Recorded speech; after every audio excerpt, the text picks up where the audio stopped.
Radio Cardinal y el Canal 99 presentan una realización de la Cooperativa Eléctrica y de Servicios Públicos Miramar Limitada. Rumbo al Centenario, con la conducción de Mariana Zapata y Miguel Franco.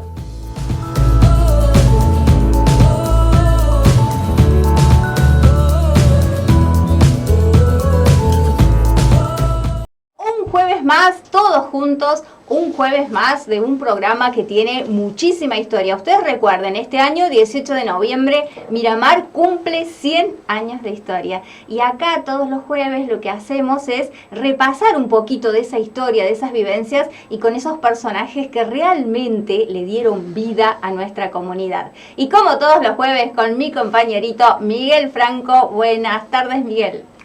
Hola Mariana, hola la audiencia. Hoy un programa súper especial y en homenaje a un gran pionero de Miramar que fue don Héctor Salvetti.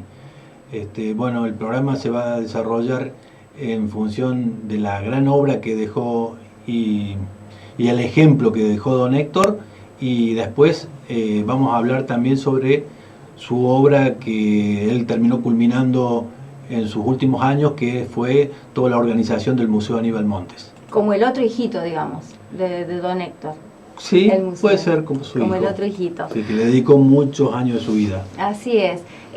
La verdad es que a medida que uno va viendo la gran cantidad de personajes que tiene nuestra localidad y sus obras, y que un personaje lleva a otro, es realmente apasionante y sobre todo conmovedor. Y creo que más nos vamos acercando a la fecha, más conmovidos estamos, más cosas vamos encontrando, y como hablamos siempre con nuestro señor director, a veces no alcanza una hora. No sé, quizás, Miguel, de acá un tiempito podamos poner otro día, porque no nos estaría alcanzando el tiempo. Héctor Salvetti fue un científico.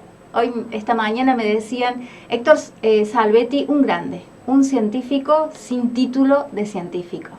Una persona que inspiró a los jóvenes de la época a esto de los rescates arqueológicos, a esto de conocer e indagar nuestro pasado. Y a modo de introducción de este programa tan especial, también nos enteramos en estos días que Carlos Andretich, que es un miramarense que en este momento no está viviendo en nuestra localidad, está viviendo en la localidad de Freire, pero él junto al grupo El Salitral cantaba una canción dedicada a don Héctor. La escribió esta canción don Homero Maidana junto a Juan Reyes y la voz de Carlos Andretich. El CD se llama Descubriendo Culturas y el tema, la canción que escribieron a don Héctor se llamó Héctor el Gringo. Es realmente conmovedora, es realmente emocionante. Levanten un ratito el volumen. Son 3 minutitos de historia y referencia. Ya volvemos.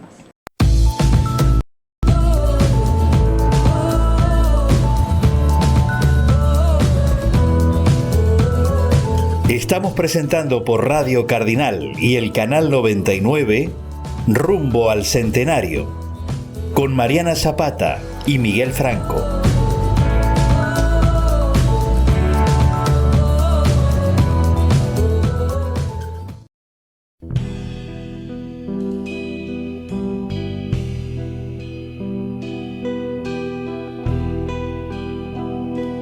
El viento del norte juega en sus cabellos, sus ojos se achican mirando hacia el mar, recorre las costas, los vírgenes montes, donde habita el puma, el carpincho, el hurón. Es como un inquieto duende de la costa que incansablemente investiga y busca, rescata del seno de la tierra madre signos de la vida que un día existió. Don Héctor el Gringo toca con sus manos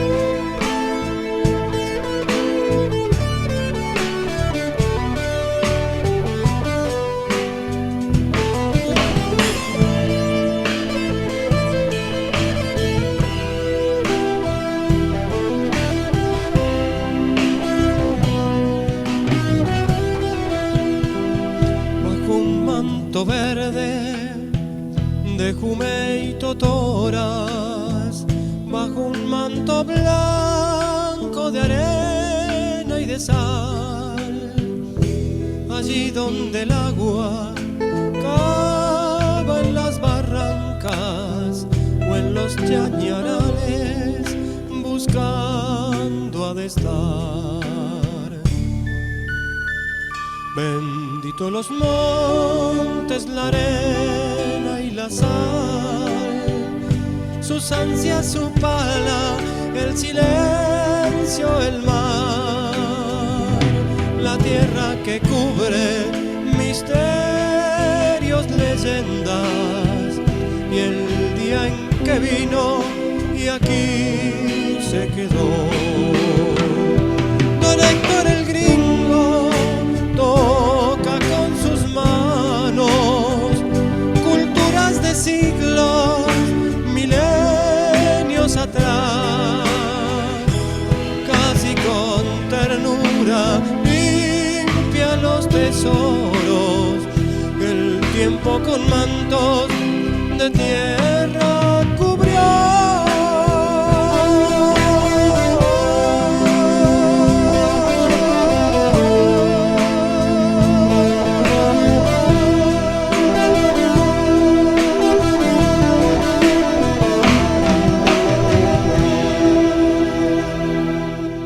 Y después de escuchar esta canción es como que conmovidos, realmente don Héctor y su obra. Y hoy nos están visitando sus nietos, o sea, dijimos que don Héctor ha sido parte importante de nuestra historia, que ha dejado un hijito en estructura como es el Museo Aníbal Montes, y hay mucha historia por contar. Así que hoy nos visitan sus nietos, Héctor Salvetti, más conocido como Piri, le tuve que preguntar el nombre porque yo lo conozco como Piri, y también Julián Salvetti, nietos de don Héctor. Ellos nos están acompañando, chicos, muchas gracias por la visita. No, gracias a ustedes por esta edición especial en reconocimiento a mi abuelo.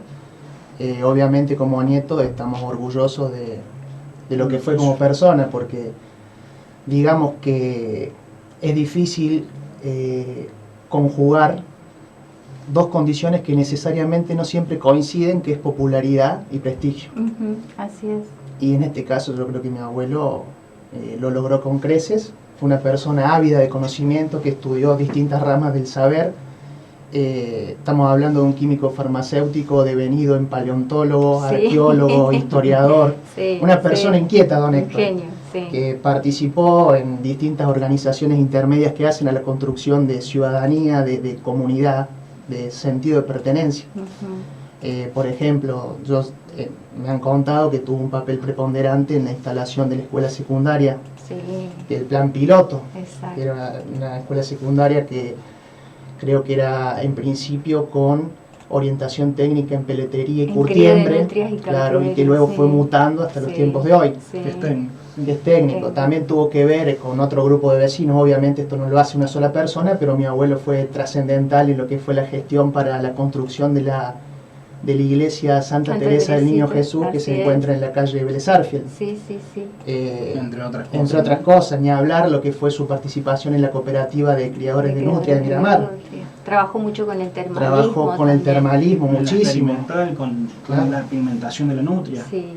Tuvo mucho que ver. Súper inquieto, ¿no? Sí. Pero él era, esta mañana me preguntaban en redes si era miramarense. Yo digo, no era miramarense, pero casi. No. Casi. Claro. Sí. Él se recibe en el 53. Claro. Él se recibe en abril del 53 y ahí nomás se viene para Miramar. Tengo entendido, ¿no? Que era de Bettini la farmacia. Sí, la farmacia era de Bettini, la que estaba en la calle San Martín. Claro.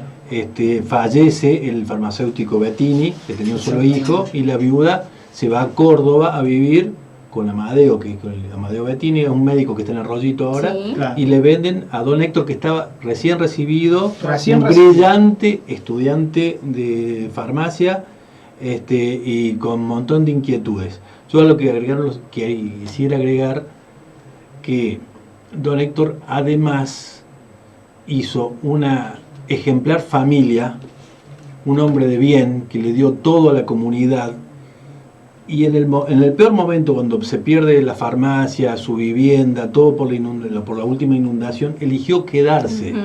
Cosa que tiene un valor que por ahí no se pone. Eligió quedarse y ahí se recibió de miramarense. Por más que no haya nacido acá. También yo conocí al papá de don Héctor, sería Esteban. También un gringo muy guapo, gente muy trabajador, pero don Héctor con una brillantez y un adelantado a su época, porque también participó en congresos de termalismo. Era el consultado para todas las actividades culturales, científicas, y también participó previo a la formación de la Reserva Mar Chiquita. Él empezó a censar cantidad de flamencos, la variedad de flamencos que había. Bueno, don Héctor fue un adelantado en todo lo que hizo. Las aguas de la laguna, el fango, todo eso. Absolutamente. Hay un trabajo de la Artemia espectacular, de la Artemia salina, franciscana, o sea, yo tengo entendido que el nombre se lo dio don Héctor. La Artemia salina, para nuestros oyentes, televidentes, es lo que consume el flamenco, que es un microorganismo, y que si lo miran en microscopio dicen que parece una sandalia franciscana, o sea, eso dice lo popular. Don Salvetti, si estuviera acá, me retaría porque él le daría una explicación científica, y bueno, y que de ahí viene el nombre, ¿no? De Artemia salina franciscana. Sí, el logo actual del museo es una Artemia. Es una Artemia, ¿no? Él hizo un trabajo maravilloso. Y he visto en algunos recortes de diario de La Voz de San Justo, por ejemplo, donde él está censando flamencos, donde están midiendo de una manera tan rudimentaria, pero haciendo eso, ¿no? Que le apasionaba realmente. Mucho. Sí, la verdad. Sí, por lo que nos ha contado nuestro padre. Y fue un estudioso, estudió toda su vida. Sí, exactamente. Sí. Una persona muy culta.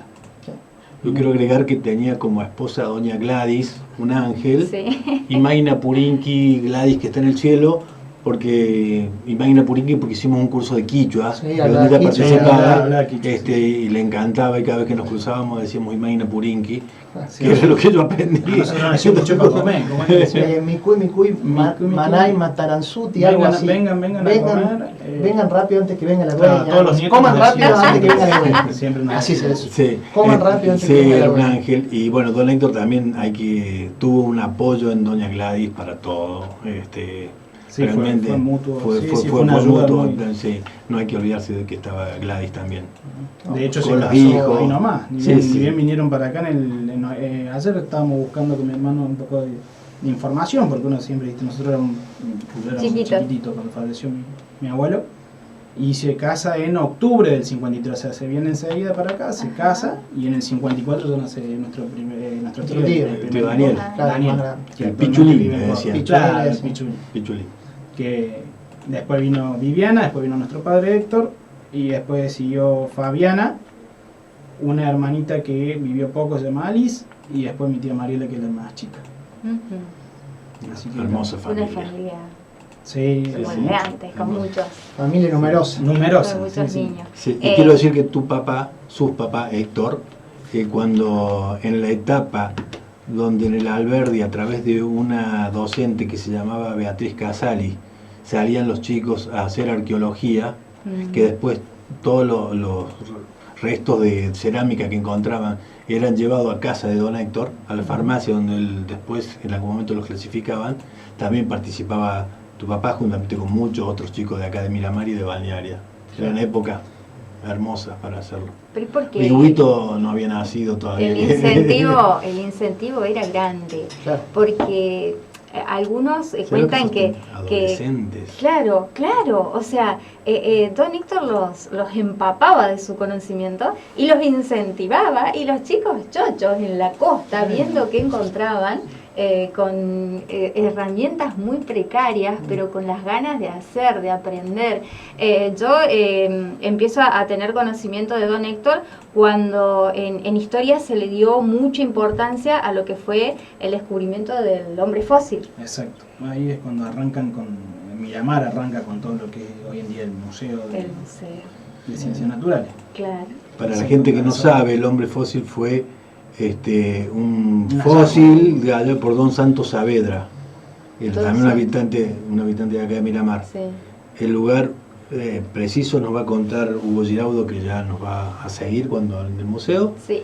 Pero, digamos, era un fósil de 10.000 años, algo así, muy importante para la arqueología de Córdoba. Claro. Y ahí vino el ingeniero Aníbal Montes y otras autoridades de la provincia, y estaba, por supuesto, don Héctor como referente y consultor para todo. Sí, luego creo que se perdió, ¿no? Los restos de... Sí, se habían enviado a Estados Unidos, como que se extravió. No estoy muy interiorizado, pero me parece que pasó algo así. Ya hubo, sí, creo que habían llevado a hacer alguna muestra de carbono 14, ahí no volvió, una cosa así, se comentaba, ¿no? Chicos, yo les quiero hacer esta consulta, porque uno entra a la farmacia hoy y a mí me encanta y me pierdo en las botellas esas que hay ahí arriba. Que nunca me animé a preguntarles nada a ustedes, y esos muebles, que más allá que están restaurados, es como entrar a una farmacia de la década del 50, un boticario, pero restaurada, ¿no? Sí. A los que nos gusta la historia es ir y mirar las botellas. Yo voy a mirar las botellas más allá de adquirir algo, pero ¿qué sienten ustedes estar trabajando en ese lugar?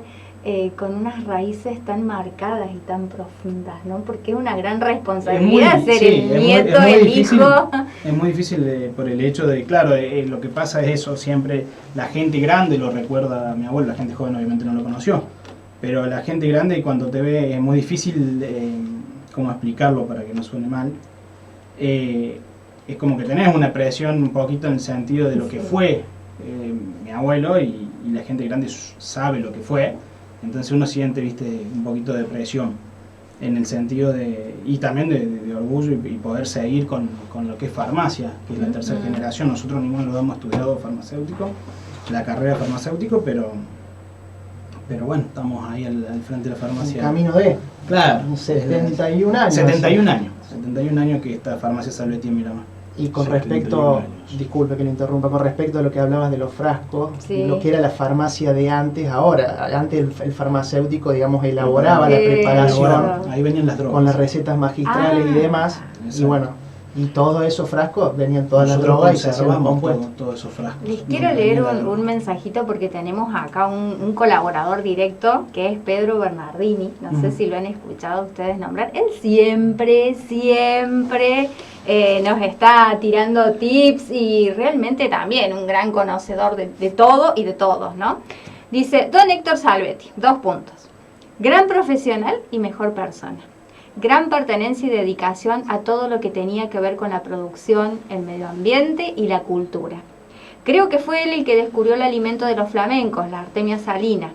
Construyó una casilla de madera al lado de la laguna para observar el comportamiento de las aves. ¿Cómo le llamaríamos a esto, Huguito, hoy? Cuando se camuflan ustedes. Sí, nosotros le llamamos casamata. Casamata. Bien, dice, construyó una casilla de madera al lado de la laguna para observar el comportamiento de las aves. Me lo supo contar hace unos años su esposa Gladys, muy amigo de mi padrino Gustavo Ceruti. O sea, él se conoce a todo el mundo, Pedro. Le encantaba que hubiese decidido estudiar periodismo. Yo era muy amigo de su hijo Pichulín. De Daniel. Claro, son de la edad, Dice, saludos a los chicos, muy lindo el programa. O sea, es increíble las memorias de la gente hacia don Héctor. Yo no sé si ustedes pueden dimensionar. Sí, se resalta no solo, digamos, el aporte cultural, intelectual, científico, digamos, sino la calidad humana. Exacto. Porque justamente lo estamos recordando porque fue una buena persona. Exacto. Y nos lo recuerda la gente habitualmente. La gente grande, volvemos a lo que decía, que la gente grande te lo recuerda todo el tiempo y a veces sentís un poquito de presión en el sentido de que uno no es lo que era mi abuelo, obviamente, ¿no? Es solamente el apellido y nada más. Uno trata de seguir adelante con el mismo rubro, nada más. Bueno, uno de los objetivos de este programa era que la gente más joven se entere de estas cosas que pasaron en Miramar y que fueron importantes. Hay gente que no sabe que acá había pejerrey, muy chicos cuando ahora tienen 10 años y nunca vieron pejerrey en la laguna, claro. Y por muchos años hubo pejerrey.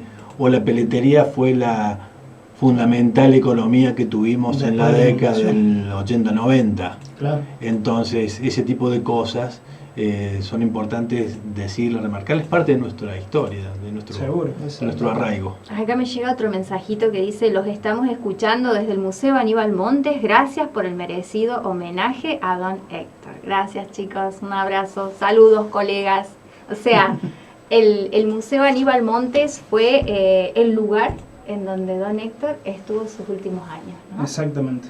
Sí, en el 96, cuando logran adquirir físicamente el lugar, porque era la policía antigua, era la policía de antes. El edificio policial. El edificio, claro, de la policía. Después se muda donde está actualmente, y ahí es donde se consigue, estaba como intendente Ceruti. Claro, Daniel Ceruti. Y fue antes del 96. Fue antes. 90, a ver, yo participé ahí. Fue en el año, Daniel gana las elecciones en el año 87, y en el año 90 ya tenían el permiso, porque las comisarías, que eran todas iguales en todos los pueblos, eran patrimonio histórico. Patrimonio histórico, entonces no se podía hacer. Yo sé porque me encargaron la remodelación para ver cómo se podía hacer sin tocar el chalet, la parte antigua. La falla. Y vos fijate que la puerta de ingreso era la puerta del calabozo. ¿La puerta redonda? ¿Sí? De madera. De madera bien fuerte, era la puerta del calabozo. Y bueno, era una historia que también don Héctor iba siempre a verificar, a ver lo que se estaba haciendo. Tenía muchísimos problemas de humedad y de filtraciones de agua. Bueno, pero era un edificio. Sí, y se peleó mucho por el tema de sacar el mástil, y se pidieron permiso. Bueno, se terminó sacando el mástil porque ocupaba un espacio cuando se hacían eventos en el exterior, pero bueno, como era patrimonio no fue fácil de tener ese permiso. Sí, yo tengo el recuerdo de cuando se inauguró en el 96, que estaba, Eduardo Luna, ahora te va a hablar, también estaba Eduardo, que habló en la inauguración. Yo tenía...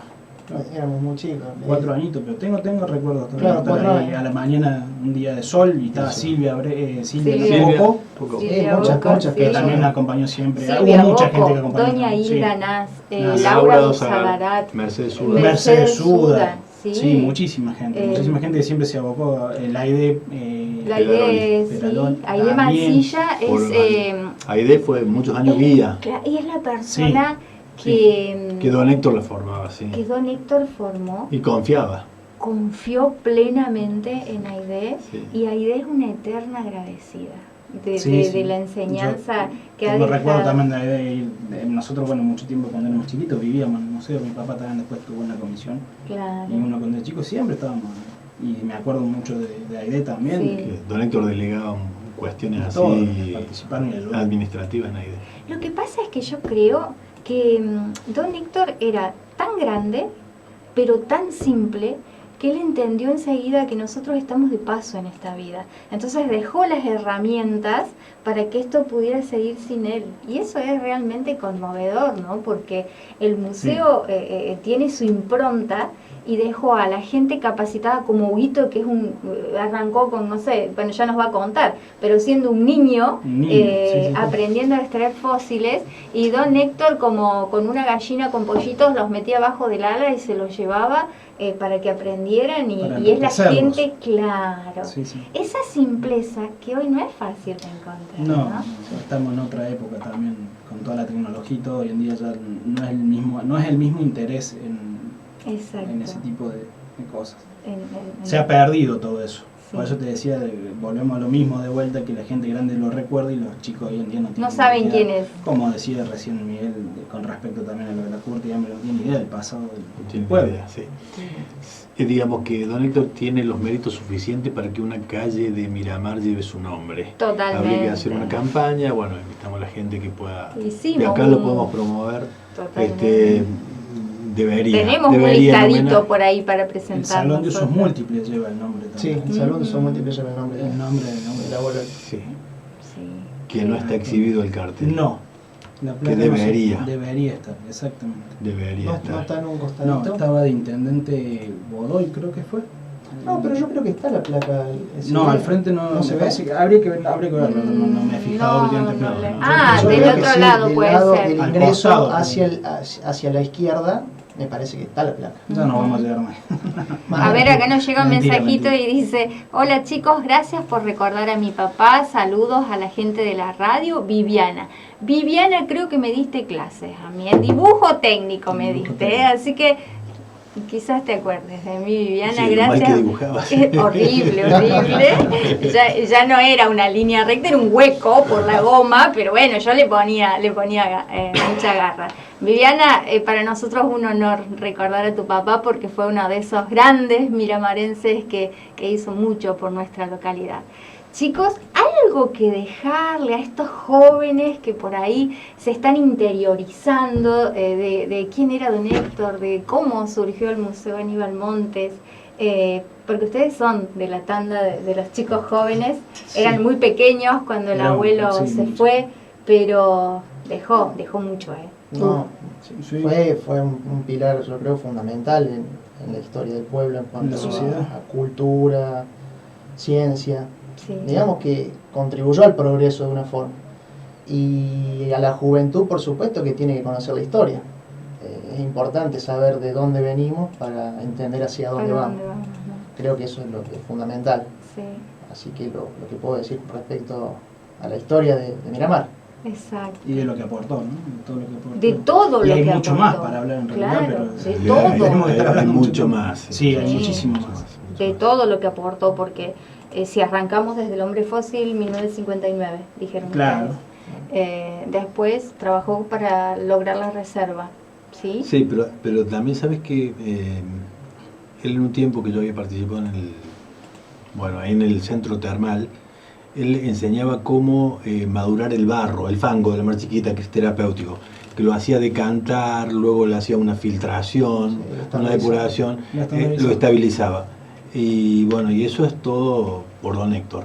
Y yo creo que fue el primero que empezó a comercializar el tema de las sales, los Sí, jabones. Sí, no sé si los jabones no se debe a su papá.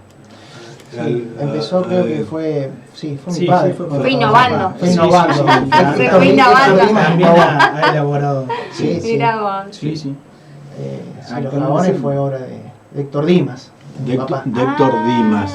El famoso Pato De Salvetti. Héctor Dimas. Exactamente. Del pato. El pato, el piri. Todos apodos. Claro, son tres Héctor. Héctor Bernardo, que era mi abuelo, Sí. Héctor Dimas, mi padre, y mi hermano Héctor Andrés. Claro. Así que todos Héctor. Todos Menos Héctor. yo. Te Julián. salvaste porque sos el más No, yo chico, soy Juli. pampeano, pero me siento mi hermano. No, yo nací en La Pampa. Pero sí, sobre el fango hizo todos los estudios sobre el fango. Sí. Que es una terapia alternativa, obviamente, ¿no? Donde mejor resultado da en la psoriasis, para la psoriasis.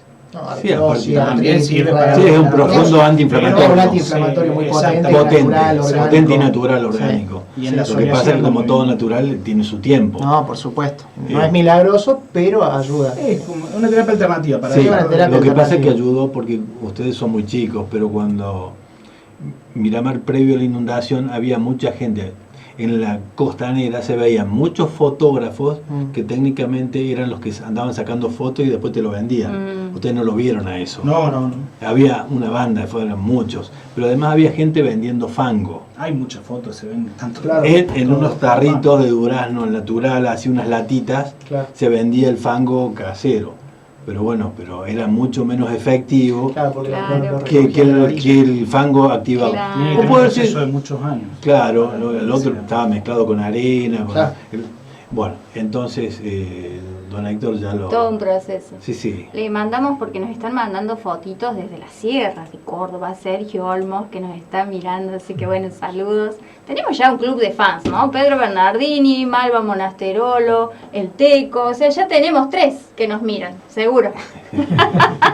Así que bueno, ya casi que podemos festejar. Chicos, realmente muy agradecidos de que hayan venido este ratito. Hoy decíamos con Miguel que hay que hacer otro programa porque, como decían ustedes, hay tanto para Hay hablar. mucho, sí. Tanto. Hemos hecho una síntesis así en 25 minutos de lo que Rápida. ha sido una vida laburando en cultura, en obras, laburando científicamente. Aportando su granito de arena para nuestra comunidad, uno de esos personajes que realmente calan profundo en lo que es nuestra historia, ¿no? Así que inmensamente agradecida gracias a ustedes por la presencia. Como dijo mi hermano al principio, por el reconocimiento y revivir un poco todo lo que hizo nuestro abuelo, ¿no? Sí, había que divulgarlo. Sí. Muchas gracias. No, gracias a ustedes. Gracias a ustedes por llegarse. Vamos a hacer una pausita porque vamos a seguir hablando de don Héctor Salvetti y su gran obra. ¿Por qué? Porque dijimos, bueno, tuvo sus hijos, tuvo sus nietos, pero también tuvo un hijo por el que laburó muchísimo, que fue el Museo de Ciencias Naturales. Y para hablar sobre específicamente las actividades que tiene el Museo Aníbal Montes, que es Museo de Ciencias Naturales, lo tenemos a Caru Luna, que trabajó palmo a palmo durante... Ay, no, Eduardo Luna, es mi profe Caru, que ustedes sepan entender. Es Eduardo Luna, formalmente lo presentamos, y Huguito Giraudo, que muchos de ustedes lo van a reconocer por el tema de unas fotografías impresionantes de aves que se ven en todos los medios de prensa. No se muevan de ahí, ya seguimos.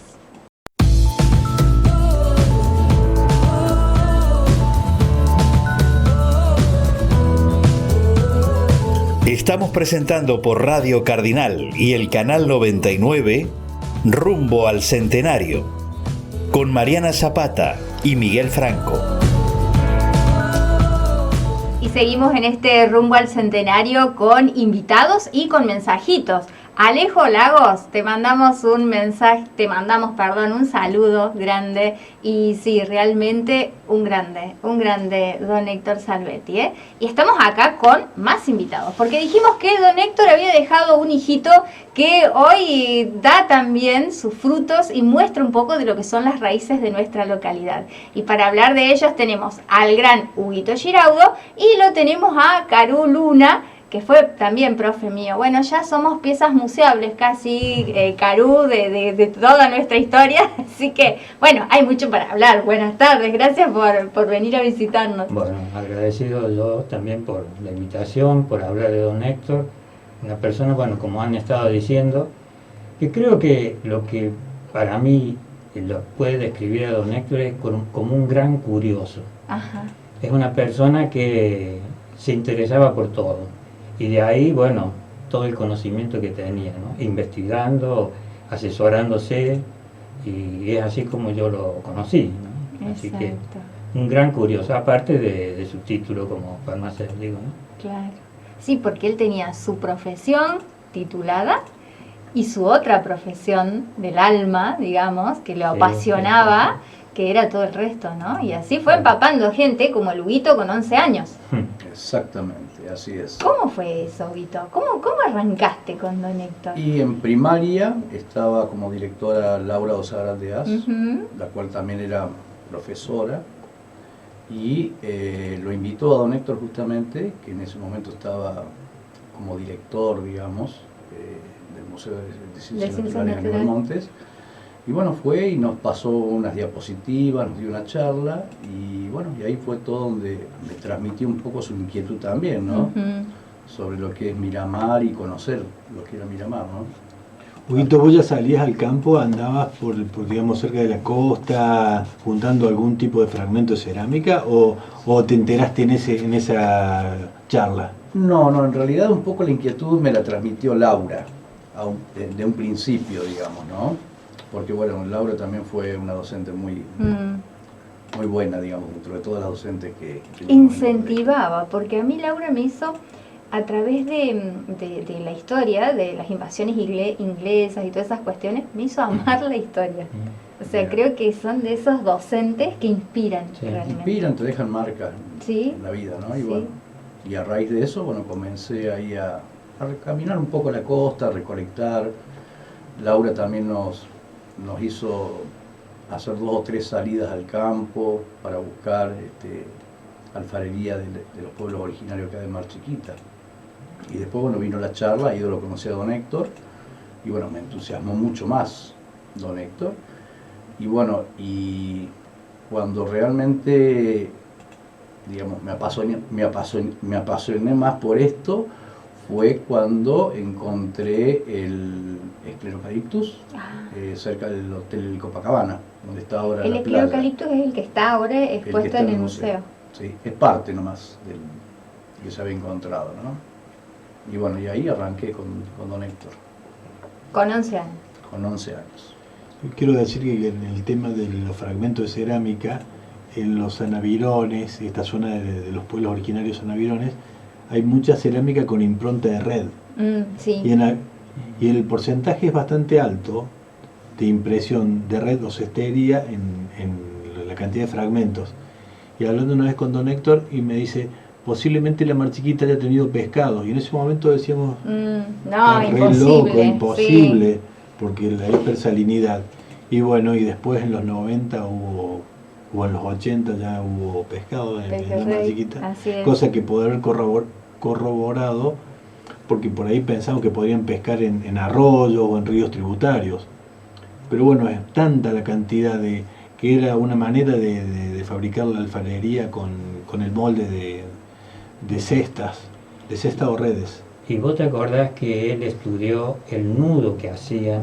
El nudo. Porque en la impronta él empezó a ver de qué podía ser el caraguatá. El caraguatá. No, rebobinen. ¿Por qué el nudo de qué?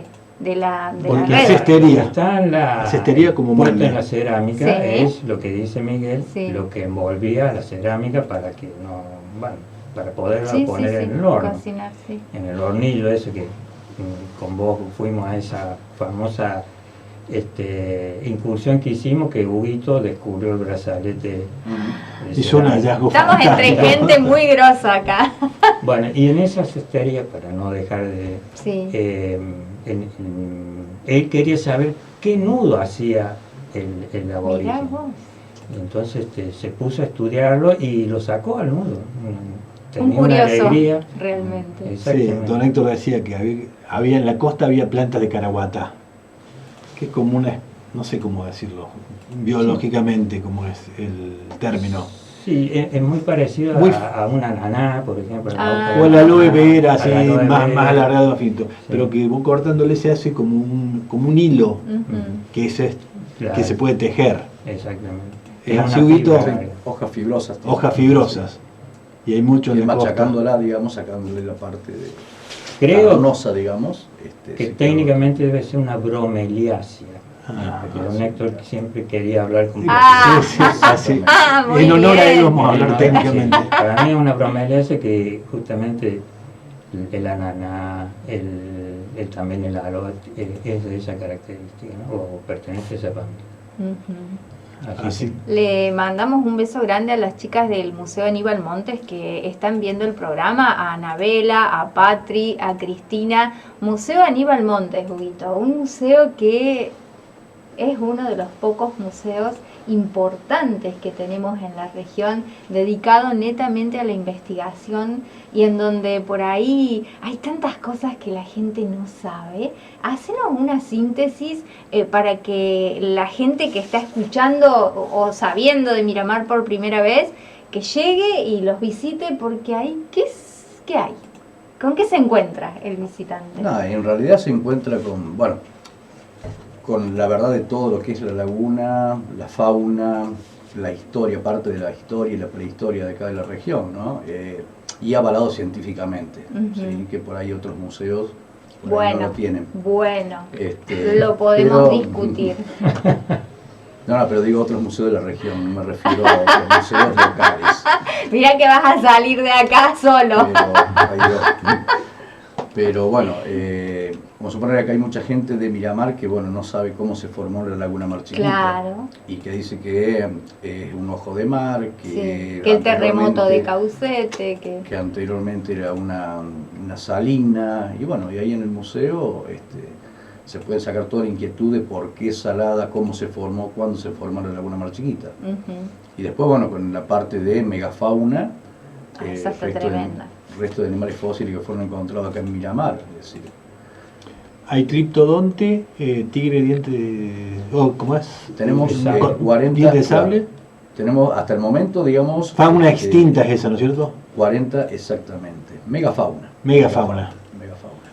tenemos 40 hallazgos paleontológicos ya clasificados y que sabemos qué animales pertenecen justamente los restos óseos, ¿no?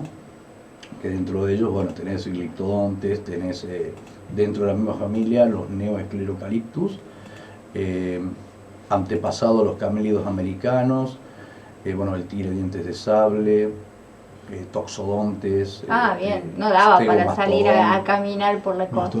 El gliptodonte había mucha población de gliptodonte, ¿no? Porque se lo encuentra, digamos, cuando uno sale al campo que ve esas, digamos, la parte de la caparazón, las plaquitas. Las plaquitas. Mira, acá a lejos nos pasa cuando están extrayendo un esclerocaliptus, ya la audiencia seguramente, el señor director les va a poner las imágenes. Acá está don Héctor con Dante Marchetti, su esposa Angelita, pero miren el trabajo artesanal, ¿no? Que era realmente, originalmente, esto era artesanal. Gracias, Alejo, por esta imagen. Ya la vamos a compartir con nuestros oyentes, ¿no? Ustedes dos que son tan conocedores, tan caminadores de la costa, que yo por ahí los que andamos en bicicleta y andamos por la costa, por ahí hace un tiempito me pasó de que encontré algo que no sabía si era un pedazo de alfarería o era tierra con forma de algo. Entonces le saqué una foto y se lo mandé a Hugo para sacarme la duda. Lo levanté, lo miré, le saqué una foto y lo tapé con tierra. ¿Qué recomiendan ustedes hacer cuando las personas encuentran ese tipo de cosas en la costa? ¿Qué hay que hacer? Generalmente la gente lo levanta y se lo lleva, que es una de las cosas que eso es lo que no hay que hacer. Es lo que no hay que hacer. Incluso, bueno, ya sacándolo del entorno, del contexto, sí. Se pierde mucha información. Porque por ahí está bien que te lo acerquen al museo, porque hay mucha gente que hace eso, sí. De acercártelo al museo, mirá, esto lo encontré allá. Pero como digo, es decir, ya sacándolo del lugar, se pierde mucha información. Claro. ¿Sí? Entonces, bueno, generalmente lo que pedimos es que se tome una fotografía, marque el lugar, vaya al museo, nos envíe una foto a través de WhatsApp o algo, o de algún medio, digo, y bueno, y acercarnos hasta el lugar en algún momento para ver de qué se trata. Claro, porque en ese momento fue en un lugar en donde no había un registro de que podía haber un yacimiento, ¿no? Y es un sendero donde transitamos normalmente. Y por eso me llamó tanto la atención y por eso mandé la foto, porque digo, si acá nunca nadie supo nada de esto.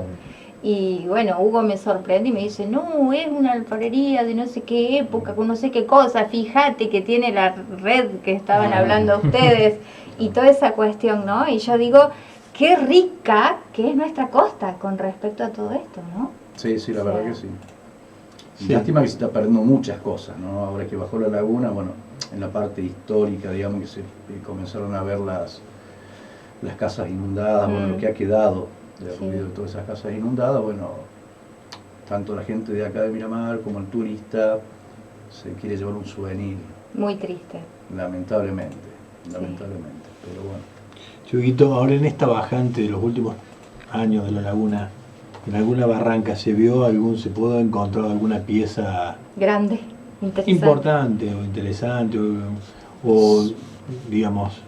Sí, hace un par de meses, justamente con parte de la comisión hemos sacado otro Neoesclerocaliptus que está dentro de la familia de los gliptodontes, es uno de los más pequeños. ¿Y algo de los pueblos originarios, digamos, alguna calota, algún esqueleto de algún...? Digamos, Janina Dureta, la deben conocer todos, sí. Hace un par de meses también me avisó y fuimos al lugar justamente donde se encontró. ¿Era un enterratorio genopectoral? No, en realidad estaba suelto.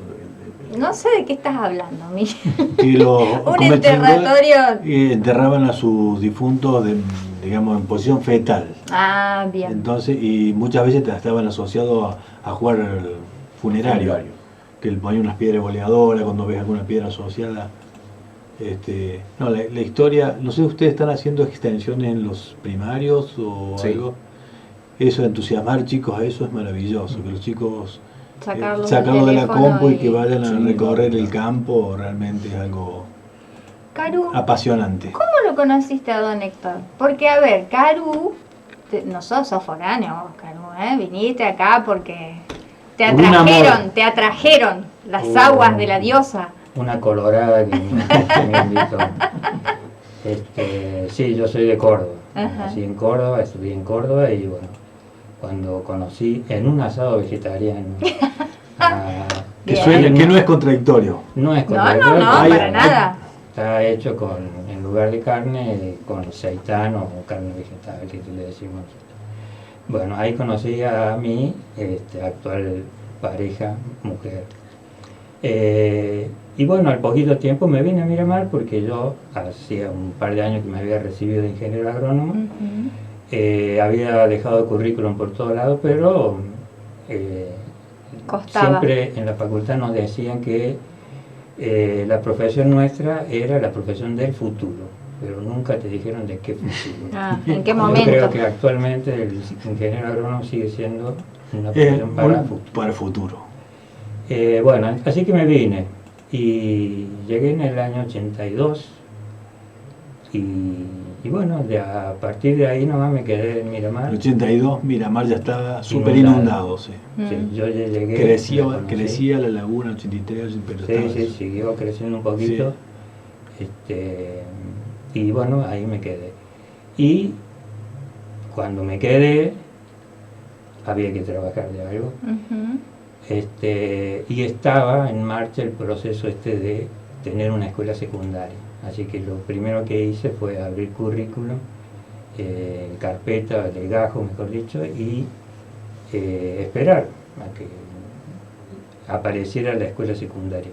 Mientras tanto estuve en el Súper de Brezo, me hice carpintero también, bueno, y en ese proceso conocí a don Héctor. Porque todo el mundo decía, vos querés, tenés que verlo a don Héctor, tenés que verlo a don Héctor. Y no recuerdo bien el momento, el día o las circunstancias, pero realmente su capacidad, como estabas diciendo vos, ese entusiasmo que él tenía y el contagio, bueno, me hizo interesar por todo lo que él se interesaba, ¿no? Las aves, empezando por el flamenco. Con él y sobre todo con Pablo Michelucci comenzamos a hacer los encuentros para observación de aves. Hicimos el primer curso de observación de aves allá en el destacamento que le llamamos nosotros, y vino Tito Naroski, el famoso Tito de los libros, con Darío Izurrieta. Y ahí comenzó mi observación a las aves. Por otro lado, él estaba en la cooperativa de nutrieros. Claro. Me interesó el tema de nutria, porque yo en la facultad no había estudiado nada de nutria. Y la escuela que se estaba poniendo en marcha, una de sus especialidades era la crianza de nutrias por el COI. Y yo tenía que aprender si quería dar clases. Claro. ¿Y a quién fui a ver? A don Héctor. Y don Héctor estaba con un tema que a mí me apasionó siempre y que era la genética. Él estaba haciendo la mutación para la piel coñac. Ya estaba la coñac, ya estaba fijada esa mutación. Eso siempre él lo reiteraba en todo lugar que íbamos. Ganaban premios. Y ganaban premios en Palermo. Todo el mundo se preguntaba si esa mutación ya estaba fijada o iba a haber pichones, digamos, que iban a salir de otro color. Y don Héctor le porfiaba y le decía, no, esa mutación ya está fijada hace tantos años que nosotros tenemos. Pero él estaba haciendo otras, digamos, investigaciones en otros colores, con uno de los nutrieros que tenía también curtiembre. Ahí no me va a salir. Habrá sido Pedrotti. Era Milanés. Él tenía varios corrales y íbamos a ver las mutaciones. Él quería obtener una chocolate. Y así que estábamos, o él me mostraba, yo no participaba, pero me mostraba cómo querían obtener un color chocolate. Y la coña tuvo gran repercusión porque no se podía imitar en la curtiembre. Como tenía esa franja dorada. Se podía teñir no el se cuero. Podía teñir el cuero y salir como salió la mutación. Y entonces por eso siguió y tuvo su auge y todo el mundo vino a buscar reproductores acá a Miramar porque en la curtiembre no se podía imitar. Vos sabés que no sé si se le da la dimensión que tuvo el experimental, porque a través de una institución, como era la cooperativa de nutrias, que estaba, creo que estaba Don Buff cuando se hace, sería Don Buff, el papá de Ernesto, no, el abuelo de Miguel. El abuelo de Miguel. El abuelo de Miguel, el papá de Ernesto. Con Don Héctor crearon como un centro de investigación y desarrollo para esa actividad. Era de avanzada porque eran los primeros años de los 50. Don Héctor era muy joven y empezó a trabajar sobre la genética. Sí. Realmente orgullo de los pioneros, ¿no? De esa gente que trabajó. Y a su vez tuvo grandes aportes en la cuestión sanidad. Miramar tuvo unos brotes muy grandes de una enfermedad que se llamaba comúnmente sangre de la nariz. Y los nutrieros venían desesperados a consultarlo porque se les moría gran parte del plantel. Claro. Y los veterinarios no estaban formados para la nutria, claro. No.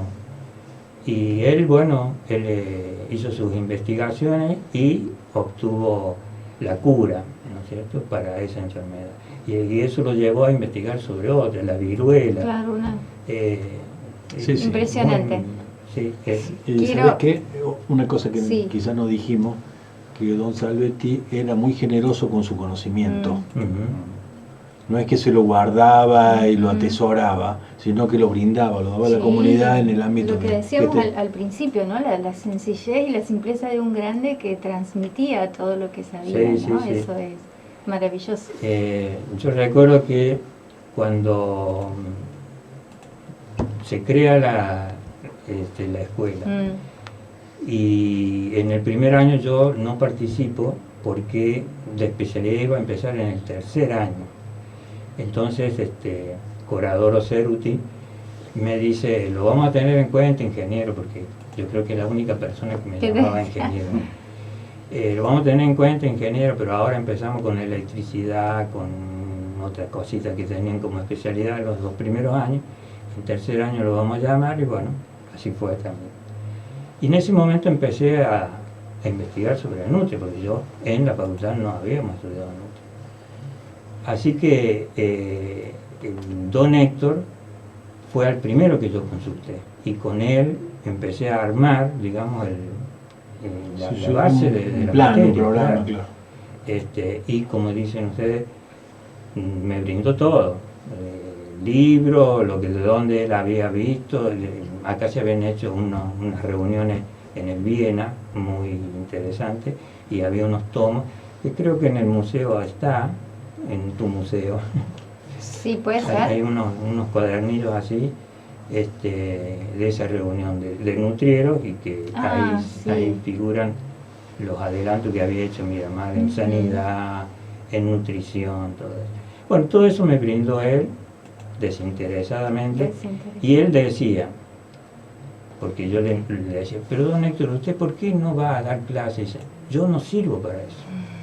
Dice, porque yo no sé llegar al chico. Dice, él creía que claro, tenía una banda de niños siguiéndolo buscando pero él fósiles decía, por la costa. no, yo no nací para eso. Dice, yo puedo hablarte, dice, pero porque vos me vas a entender. Pero al chico no, dice, no puedo llegar. Bueno, pero él se brindaba muy generoso. Se brindaba, sí. Yo recuerdo, bueno, la gente de mi generación recordamos a Carú como el profe de agricultura en ese momento, ¿no? Y nos había llevado, no sé si te acordás, Carú, al náutico, como le decíamos en esa época, a una charla con don Héctor, y se había hecho un silencio. Porque él tenía una manera de explicar las cosas que realmente era atrapante, ¿sí? Desde cómo había arrancado la investigación, el proceso, hasta llegar a lograr el objetivo, ¿no? Entonces, bueno, creo que a todos nos ha dejado algo, don Héctor, de una u otra manera, ¿eh? Huguito, ¿cuál es la pieza estrella que hay en el museo? ¿Hay algún, digamos, algo que yo digo, voy a ir al museo Los porque guías, hay? Yo tengo alguna. Tengo la flecha metida en la cadera. Sí. Hay una punta de flecha metida en un hueso de cadera que creo que fue traída del Mistolar. Exactamente. Esa es una pieza que hay que ver. Sí, pero o el esclerocalipto. Bien, a ver, para vos, ¿cuál es el preferido? Lo que se pensó que era una punta de flecha. No lo era. No, en realidad es la punta de una punta de lanza. Ah, de lanza. Ah, mira vos. Es decir, una punta de una punta de lanza. Es un hallazgo ese, ¿no? Sí. Es un hallazgo. ¿Cómo fue eso? Eso lo trajo... ¿Milito, no puede ser? No, Ricardo Lestiner, el hijo del oso del Milito. famoso. Milito. Milito, te entendí. Milito, el hijo del oso Nilo. Exactamente. Milito. Sí, y también hay fotos satelitales. Sí. No, pero la estrella es tuya. Hoy también está el panel que hizo Darío con su dieta, que está tremendo. También, sí. La estrella tuya, que vos decís, wow, esta es la pieza del museo. Seguro, porque todo eso es subjetivo. No, yo no tengo, digamos, directamente preferencias. Una preferencia por ninguna de las piezas, es decir, todas son importantes, todas forman parte de nuestra historia, ¿no? Y si hay alguna que sobresale en el interés de la gente, que diga, que la gente se sorprende. No, y generalmente, bueno, el fósil del esclero, claro. Sí. El esclero. Exactamente.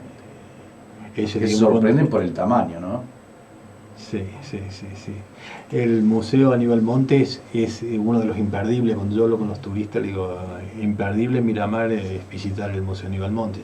Te pone en contexto con información, como es Huguito, científica y... Lo bueno que tiene Miramar es el turismo cultural, entre otras cosas, ¿no? De lo bueno que es Miramar, porque tenés un museo que te habla de la historia social. Exacto. Tenés un museo antropológico, que es un museo del sitio, tenés el museo del deporte, tenés el museo de la Capilla San Antonio, o sea, tenés... la visita al que no es un museo, pero bueno, una visita a un patrimonio histórico como el Viena. Como el Hotel Viena, ¿no? Entonces, bueno, es tan rico todo que si uno empieza a investigar cómo se origina cada una de estas instituciones, decís, wow, qué pueblo tan culto, porque qué pueblo tiene 4 museos como este, ¿no? Entonces, bueno, es realmente importante ese valor. Sí. Y el hecho de que don Héctor haya participado con su granito de arena en tantas cosas, eso realmente lo sigue transformando en este personaje a destacar en el día de hoy, ¿eh? Se nos terminó el programa y da para seguir hablando como siempre, porque Huguito, yo te quería preguntar de las fotos, cómo es el tema, porque los he visto embarrados hasta acá, o horas y horas con ese cosito que no sé cómo se llama, a Caru también, eso.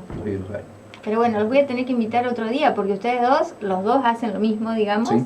Entonces, bueno, y eso también es interesante, y eso también es un aporte a nuestra localidad.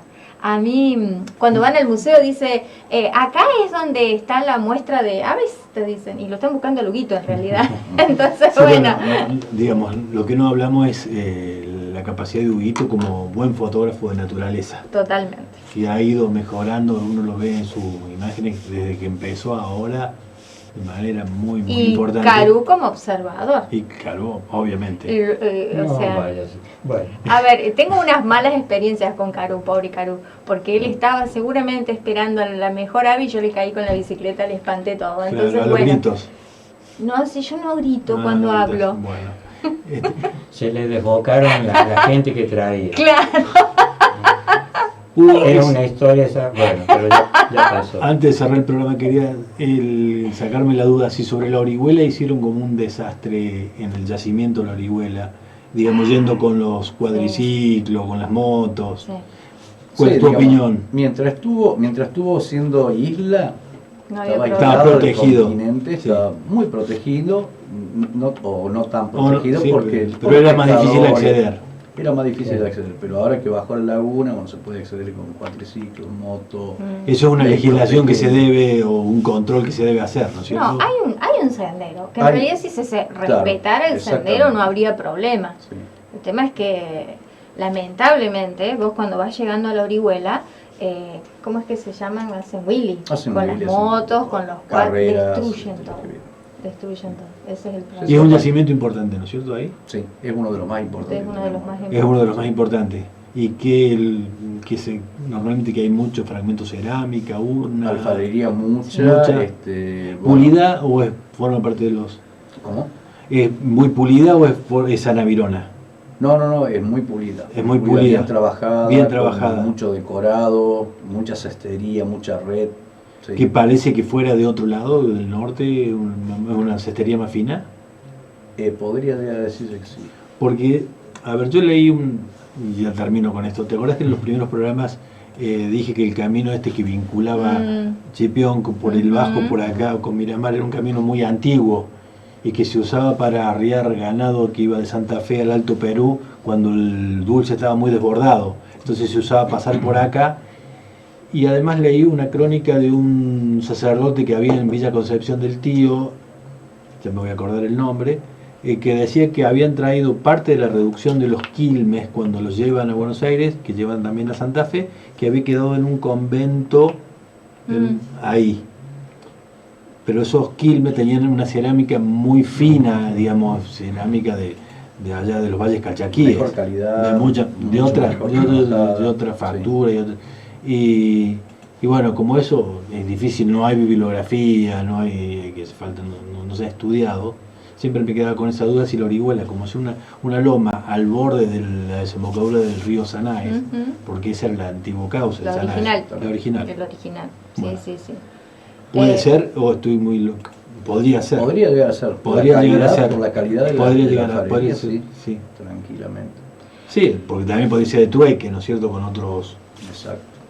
Bueno, como verán, esto da para seguir y seguir hablando, o sea, es tan interesante nuestra historia, es tan rica nuestra historia, o sea, como decía Hugo, cuando nosotros caminamos hoy por la costa tenemos la historia social nuevita, allá con las inundaciones de los 70, pero si caminás por diferentes espacios y te encontrás con alfarería, por favor, no la levantes, por favor, no te la lleves, es parte de nuestra historia. Y es patrimonio histórico, entonces la manera de que esa historia se conserve es que quede en ese lugar. Los museos te lo pueden recibir, pero una vez que vos la levantaste, ya perdió un montón de información, porque lo que importa es ese pedacito con todo su contexto, ¿sí? Entonces es un pedido especial que le hacemos. Lamentablemente en las ruinas queda poco y nada, se han llevado todo. Pero bueno, esta parte, aunque sea esta partecita, entre todos cuidémosla. Se nos está terminando el programa, Miguel. ¿Qué hacemos el jueves próximo? Y el jueves, hay muchos pedidos de gente que quiere venir a la radio a contar historias. ¡Qué lindo! Así que es un compromiso, pero van a estar todos incluidos, invitados. Queremos que todo el mundo se pueda expresar, aunque sea con pequeñas historias que tienen que ver con el centenario de Miramar. Sí. Así que bueno, vamos a ver si armamos un elenco de invitados, que realmente los invitados hacen el programa. Los invitados hacen el programa, pero tenemos a esta invitada especial que ha trabajado mucho tiempo en el Hotel Copacabana. Sí, que era el Hotel de los Verona. Y también que ha vivido con los... hijos, con la familia Rosso, conoce a los hijos de Mario Rosso, que sería nieto de doña Juana y don Victorio Rosso. Así es. Y también conocí muy bien la colonia de los chicos de San Francisco, toda en esa la área, colonia vacacional de los chicos de San Francisco, y va a venir a hablarnos de todo eso doña Teresa Polo. Así que Teresa, andate preparando. Teresa Carnero de Polo. Andate preparando, Teresa, porque el próximo jueves va a estar dedicado a vos. Así que fotos, información, anécdotas, chimentos de la historia, todo acá para nosotros, todo es importante. Y se nos va terminando el programa. Agradecemos infinitamente el tiempo que se han tomado, Caru, Huguito, el Piri, allí Julián. Y gracias a ustedes por tantos mensajitos, gracias por tanto cariño, gracias por ser parte. Recordá, próximo jueves de 19 a 20 horas, rumbo al Centenario, Hotel Copacabana con Teresa Carnero de Polo. Los esperamos a todos, hasta el próximo jueves.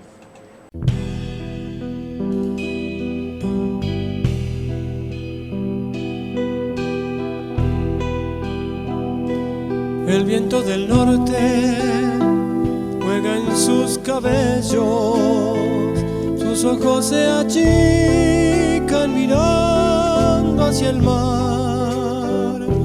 Recorre las costas, los vírgenes montes, donde habita el puma